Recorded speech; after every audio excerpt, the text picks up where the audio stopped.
Le Seigneur veut faire de nous un peuple sanctifié, un peuple qui est préparé pour lui et qui est vraiment, réellement séparé pour lui.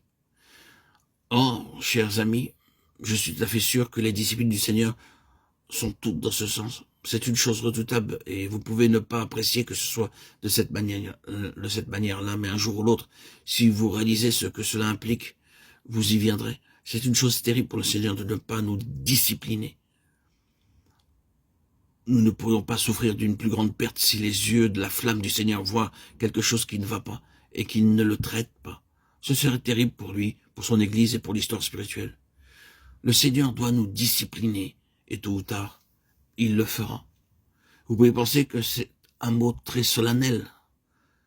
Pourquoi cela? Eh bien, je pense que c'est pour cette raison. Et je peux vous dire qu'il ne s'agit pas simplement d'un sujet en étude pour l'heure, mais d'un lourd et profond fardeau. Pensez à ceci. Le Seigneur veut avancer, il souhaite porter son témoignage plus loin. Il désire réaliser une chose nouvelle, il veut faire progresser son peuple. Et pour cela, il doit avoir ce qui est représenté par les Lévites. Il doit posséder un peuple au milieu de son peuple qui incarne réellement sa pensée intégrale. Et ce peuple doit être un peuple saint, un peuple saint. Les mots suivants sont très forts. Il s'assira comme celui qui affine, un affineur, qui affine de l'or et de l'argent. Un affineur. L'image a souvent été utilisée, vous le savez, en relation avec ces mots, comme un affineur d'or et d'argent qui chauffe et chauffe le métal sous le creuset et le regarde jusqu'à ce que les scories soient consumées et qu'il puisse voir son propre visage se refléter dessus et dire alors c'est bon, c'est fini. N'est-ce pas précisément ce que le Seigneur ferait? Les feux, pourquoi? Les jugements, dans quel but? Afin de contempler sa propre face, dans le but de voir sa propre face, la gloire de Dieu sur la face de Jésus-Christ dans nos cœurs. Il y a un but pour lequel Dieu nous communique un tel message à l'heure actuelle. Alors que c'est solennel, peut-être exigeant, rendons-nous compte que nous avons ici un message qui est en lien avec une perspective. Le Seigneur est un Seigneur qui désire avancer, qui veut toujours atteindre de nouvelles régions, parvenir à son plein but. Il veut le faire.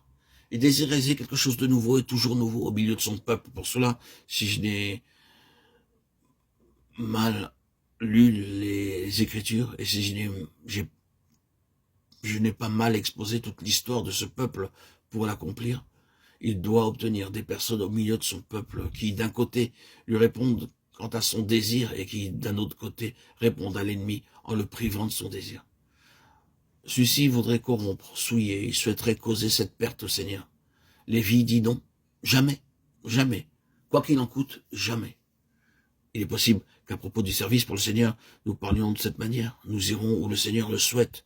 Nous souffrirons tout ce que cela implique de servir le Seigneur dans n'importe quelle partie du monde. Nous parlons ainsi. Mes chers amis, ramenons tout cela à ce domaine.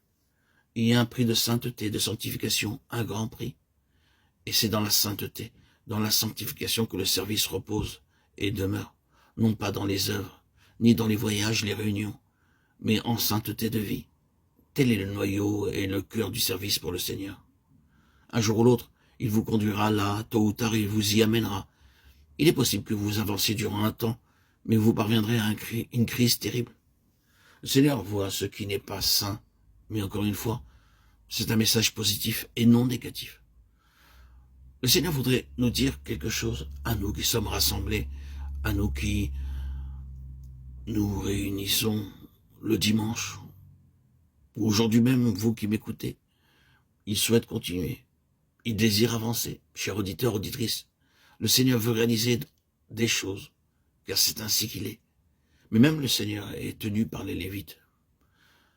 Ce qui est clair, mes chers amis, c'est que dès lors qu'une nouvelle phase doit être entamée, les Lévites doivent entrer dans leurs conditions et dans leur position devant le Seigneur.